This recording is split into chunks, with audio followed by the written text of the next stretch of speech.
Bismillah ar-Rahman ar-Rahim. Salatu wassalam ala ashraf al-mursalin. Donc, notre cours d'aujourd'hui concerne le cours de géomorphologie adressé en première année licence sciences de la Terre et première année licence géographie aménagement territoire. Donc, je vais présenter tout d'abord une notion de géomorphologie. Donc, la définition de géomorphologie. Comme introduction, les reliefs peuvent être classés en trois grandes catégories: plaine, plateau et montagne. Donc, la géomorphologie concerne les formes de relief. Et donc, quand on parle de formes de relief, donc la géomorphologie ne s'arrête pas à la description juste de la forme, telle que la topographie. Mais la géomorphologie s'intéresse aux formes et leur formation. C'est-à-dire comment on est arrivé au stade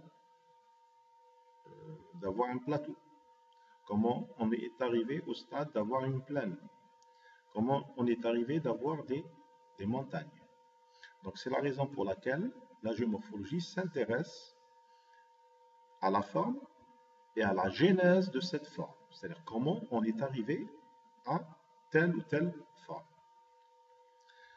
Donc nous pouvons avoir des formes tabulaires, des formes de plaine, des formes de montagne, mais comment ces formes-là sont arrivées à être façonnées de cette manière que nous avons, donc c'est là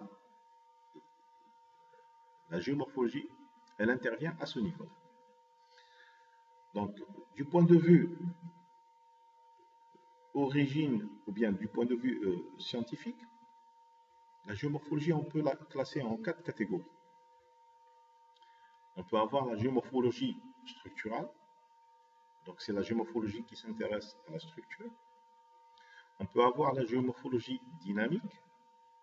La géomorphologie s'intéresse plus précisément à tout ce qui est dynamique, externe. Il y a la géomorphologie climatique, et là on parle plus précisément de la paléoclimatologie. Il y a la géomorphologie littorale, et là c'est tout ce qui a un rapport avec l'érosion littorale d'une manière générale. Nous avons aussi des reliefs d'origine volcanique. Donc là, ce sont des reliefs qui ont été façonnés par tout ce qui est éruption volcanique. Donc, d'une manière générale, des petits reliefs dominent parfois plaines et plateaux de quelques dizaines de mètres. Ce sont des collines ou parfois des montagnes. Lorsque leur sommet est arrondi et leur versant en pente douce, il y a aussi le relief, il faut le voir d'une manière vivante. C'est pour cette raison qu'on dit que le relief est vivant, en constante modification, parce que à chaque fois, il y a une certaine évolution de ce relief, soit par l'effet des phénomènes tectoniques, soit par l'effet des phénomènes externes, climatiques et autres. Donc un relief, d'une manière générale, il évolue très lentement, le plus souvent, mais parfois brutalement. Ce que l'homme a sous les yeux quand il observe le relief, c'est en réalité le résultat de l'action combinée de deux facteurs. Ces deux facteurs, ce sont généralement facteurs internes et des facteurs externes. Quand on parle de facteurs internes, on fait appel à la géologie, à la science géologique, et là on va parler plus précisément des forces tectoniques. Et quand on fait appel aux facteurs, quand on parle des facteurs externes, ce sont généralement des facteurs tels que l'eau, le climat d'une manière générale, les variations climatiques.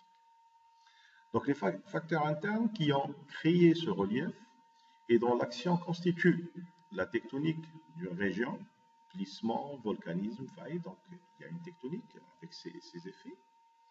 Donc, il y a les failles, des cassures qui s'accompagnent de mouvements. Donc, à ce moment-là, on parle de failles.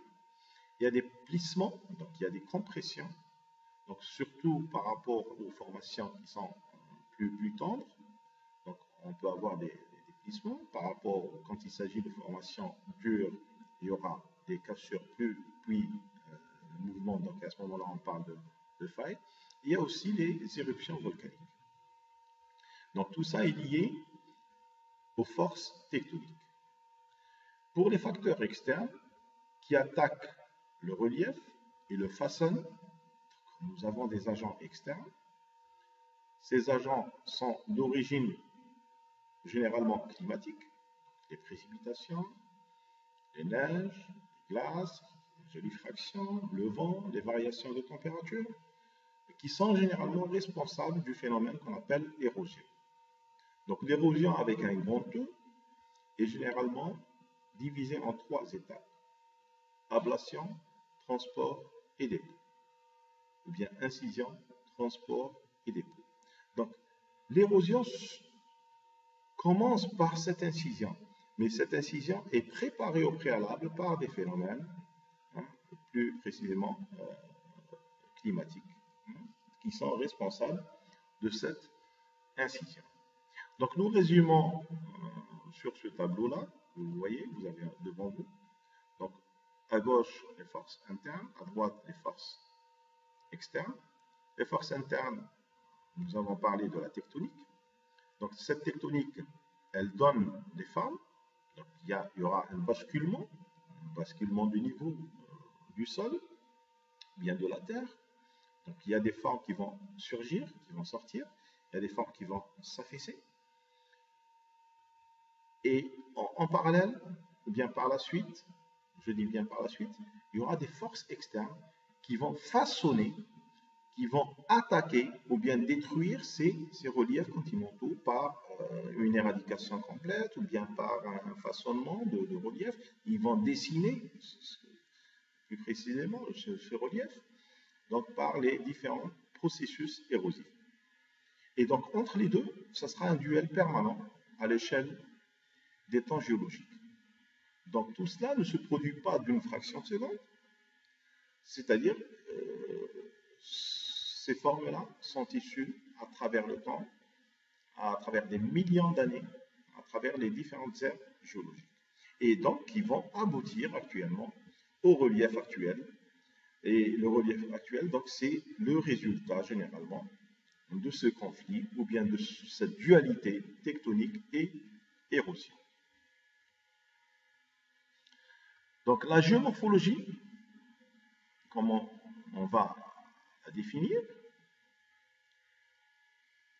est une science qui a pour l'objet, donc je l'avais déjà cité, qui a pour objet la description et l'explication des formes du relief terrestre. Elle étudie à la fois les facteurs internes et les facteurs externes qui modèlent le relief. Donc je reviens que la géomorphologie ne se limite pas à la description. Il y a la description, certes, donc on va parler d'une forme tabulaire, d'un replat, d'un fossé, d'un bassin, mais la description de la forme est accompagnée d'une explication. Comment on est arrivé à ce stade? Que ce soit un plateau, ou bien un replat, ou bien un bassin, ou bien un fossé. Et donc c'est là où intervient la géomorphologie, c'est-à-dire elle va donner des explications sur comment on est arrivé au stade de replat, par exemple, de bassin, de glacis. Donc là, la géomorphologie, elle intervient. Donc elle étudie donc à la fois les facteurs internes et les facteurs externes qui modèlent le relief. On peut parler de modeler ou bien de façonnement du relief. Ces facteurs agissent en général très lentement. Peu de modifications majeures du relief sont visibles à l'échelle de temps humaine. Les évolutions se font à l'échelle des temps géologiques. ou échelle stratigraphique, divisées en grandes aires en fonction de la formation de chaînes de montagnes et des chaînes et des changements importants dans l'évolution des êtres vivants. Donc les reliefs peuvent prendre plusieurs millions d'années pour se mettre en évidence, pour se mettre en place. Donc à travers les différentes aires géologiques, et c'est la raison pour laquelle vous devez consulter le tableau des aires géologiques. Donc maintenant, on va s'intéresser aux roches, parce que la géomorphologie, du moment qu'elle s'intéresse aux formes et aux formations, donc on va s'intéresser à ces formations, et ces formations sont bien évidemment les roches. Donc le relief va, entre autres, dépendre du type des roches présents à la surface de l'écorce terrestre. Donc, pourquoi on s'intéresse aux roches? Parce que tout simplement, en fonction de l'érosion, donc plutôt l'érosion s'attaque aux roches les plus fragiles, les plus sensibles. Et généralement, l'érosion, elle trouve des difficultés face aux roches dures. Donc, pour les géologues, la roche, elle est étudiée pour son âge et pour sa nature. Mais nous, les géomorphologues, on s'intéresse beaucoup plus à la nature des roches. Donc, la nature des roches du point de vue dureté, du point de vue résistance, du point de vue plasticité. Donc, la géologie en géologie, c'est les sciences d'observation et de l'étude des matériaux qui constituent le globe. La roche, il s'agit de tout matériau constitutif de l'écorce terrestre. Exemple, roches liquides ou gazeuses, pétrole, gaz naturel, roches solides, meubles, telles que les sables, les argiles, roches solides cohérentes, telles que les calcaires, grès, charbon. Donc les roches solides sont constituées d'un mélange de minéraux. Il y a une certaine classification chez les géologues des roches. La classification principale des roches se fait d'après leur origine. Donc, on a trois grands types de roches. Les roches magmatiques, endogènes, les roches sédimentaires exogènes, les roches métamorphiques. Donc, pour les roches magmatiques, nous allons voir qu'il y en a deux types. On dit roches magmatiques ou bien volcaniques, parce que l'origine, c'est l'éruption volcanique. Pour ces deux types de roches, le premier type, c'est les roches qui se refroidissent à l'extérieur de la surface terrestre. Donc, et ce sont généralement les roches dites exogènes qui se forment à l'extérieur par un refroidissement brutal. Il y a aussi le type de roches qui se refroidissent au fond du magma, c'est-à-dire en ascendance, en montant à un refroidissement lent au fond du magma, au fond de la Terre, et ils donnent généralement une texture assez grelue. Les roches sédimentaires, bien sûr, les roches sédimentaires sont le résultat d'une désagrégation ou bien d'une altération des roches magmatiques. Ils seront emportés par l'érosion, donc ils se forment à l'extérieur de l'écorce terrestre, et généralement c'est l'érosion qui est responsable de leur formation. Donc ce sont des roches formées à la surface de l'écorce terrestre, résultant de l'action des agents d'érosion et de transport, puis un dépôt. Les roches métamorphiques sont soit d'origine, plutôt soit au départ des roches magmatiques ou bien sédimentaires.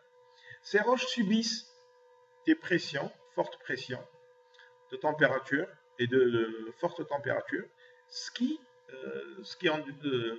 provoque leur transformation. Donc ce sont des roches qui sont formées sans fusion à partir d'autres roches magmatiques ou sédimentaires par recristallisation due à des éléments de la température et de la pression. Donc on parlera ainsi de métamorphisme ou bien de transformation.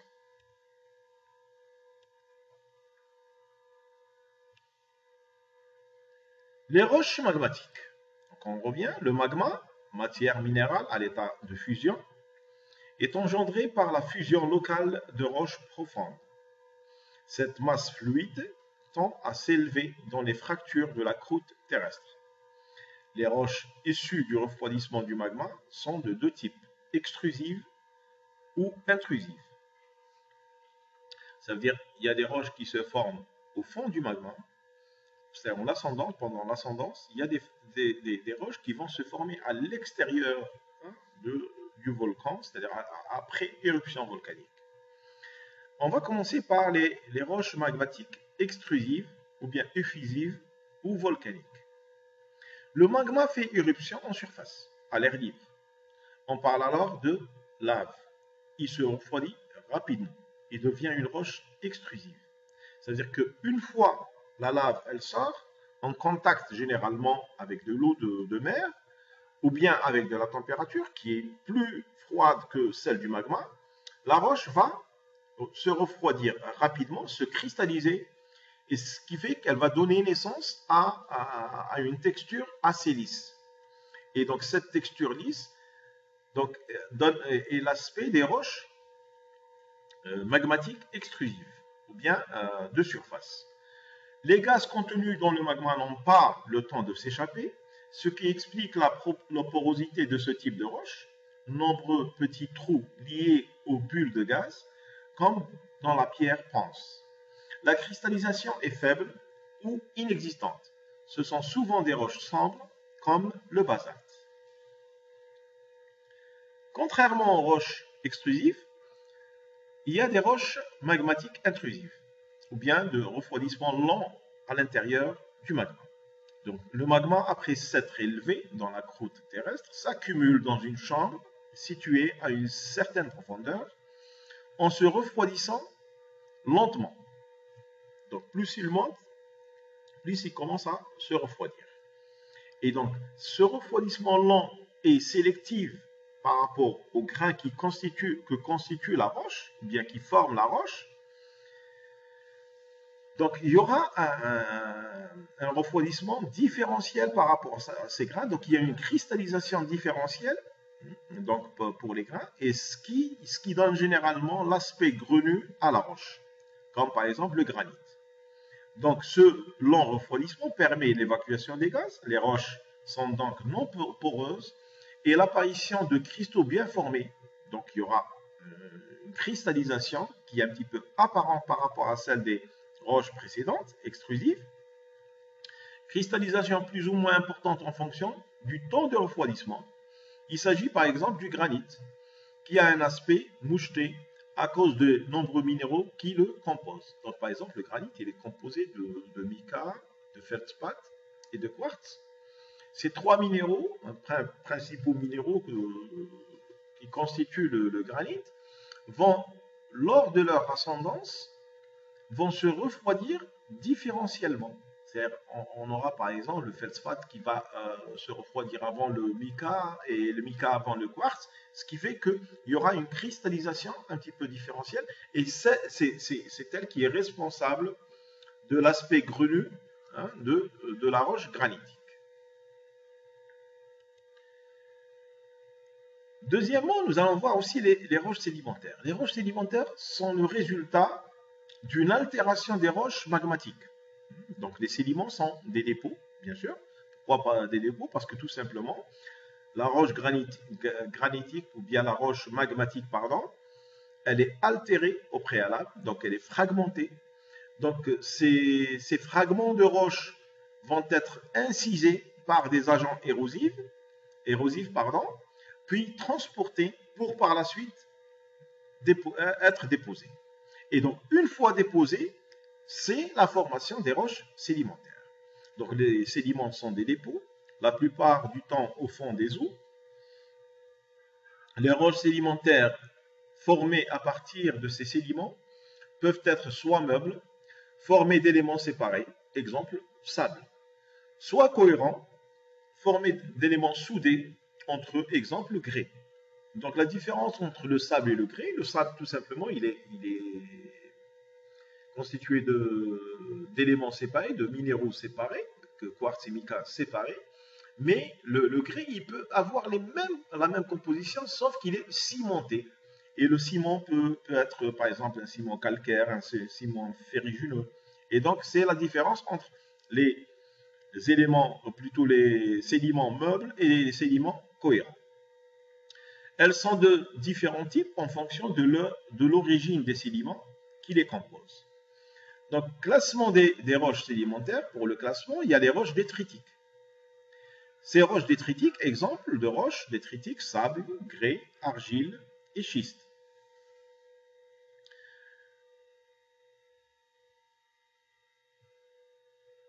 Elles résultent de l'accumulation et du compactage de débris provenant de la désagrégation d'autres roches. Le processus de transformation en roche porte le nom de diagénèse ou lapidification. Moi, je parlerai plutôt d'altération. D'accord? Donc, ces roches-là sont altérées par des agents physico-chimiques que nous allons voir plus tard, tels que la température, tels que le gel. Il y a aussi des agents tels que le sel qui vont fragmenter ces roches. Donc, par la suite, il y aura des agents de l'érosion, par exemple les eaux courantes, le vent. Ils vont transporter ces débris et par la suite les déposer. Et c'est ce qui va donner naissance aux roches sédimentaires. En théorie, les sédiments déposés au fond de la mer vont être classés en fonction de leur taille granulométrique. Les débris les plus gros vont se déposer le plus près de la côte, tandis que les débris les plus fins vont se déposer plus au large, dans les régions moins agitées. La nature des roches qui en résulte va donc dépendre de la granulométrie des sédiments. On parlera ainsi de ce qu'on appelle un granoclassement. Vous avez devant vous aussi la classification, bien les classes granulométriques et diamètre des débris. Donc les débris peuvent être des cailloux sous forme de blocs, de galets, de graviers, de gravillons. Et généralement la taille ou bien le diamètre il dépasse les 2 mm. Ensuite nous avons les sables. Pour les sables, nous avons des sables fins, des sables moyens et des sables grossiers. Les diamètres des sables passent de 0,05 mm à 2 mm. Par la suite, nous avons les limons, ou bien les siltes, de 0,02 mm à 0,05 mm. Et les plus fins, ce sont les argiles, moins de 0,02 mm.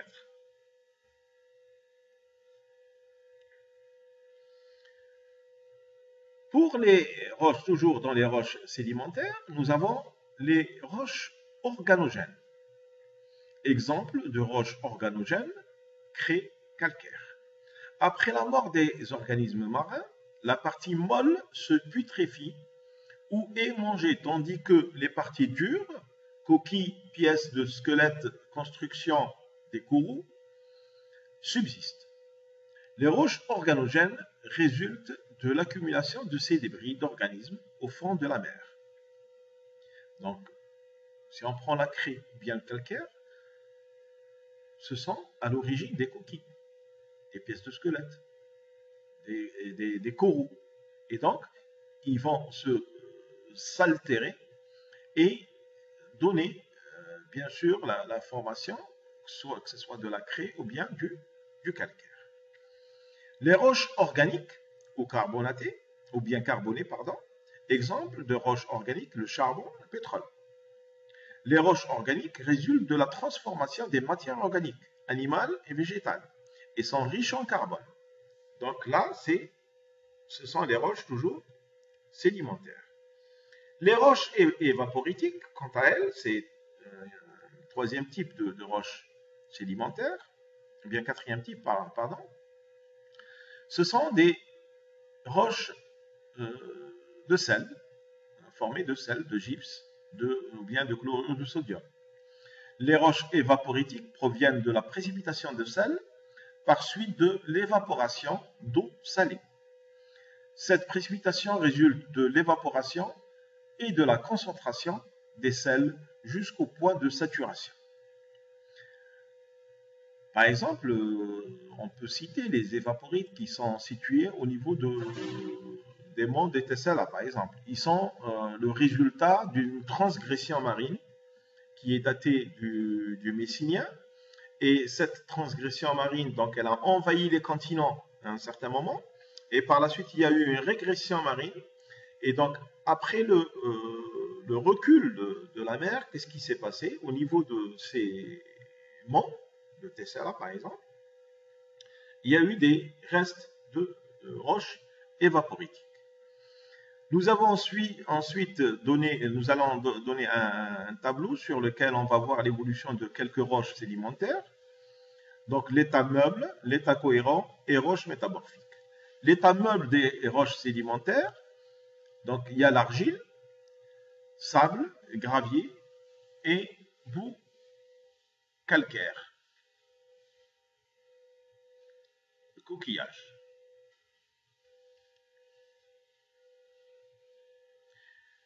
État cohérent, c'est les schistes, grès, poudingue, écré et calcaire. Et enfin, ces roches vont être transformées, hein, donc ils vont donner des roches métamorphiques, telles que les filades ou bien l'ardoise, la quartzite, poudingue, à ciment cristallin, et du marbre, bien sûr, qui était à l'origine du calcaire.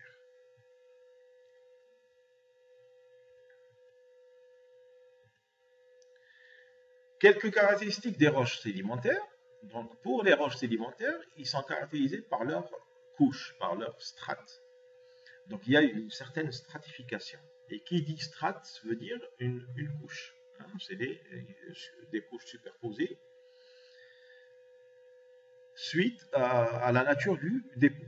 Donc, les roches sédimentaires sont disposées en strates, couches successives, qui diffèrent les unes des autres par quelques caractéristiques, par leur composition, par leur granulométrie et par leur couleur. Donc là, nous pouvons avoir sur la figure, hein, donc la disposition des strates, et entre deux strates, nous avons ce qu'on appelle les joints stratification. Donc, c'est-à-dire, chaque couche, elle témoigne d'une époque géologique. Hein, d'une époque géologique et aussi des conditions, hein, météorologiques présentes pendant cette époque. Donc on peut avoir par exemple, on peut lire l'évolution géologique à travers les différentes couches géologiques, à travers les différentes strates géologiques. Pardon.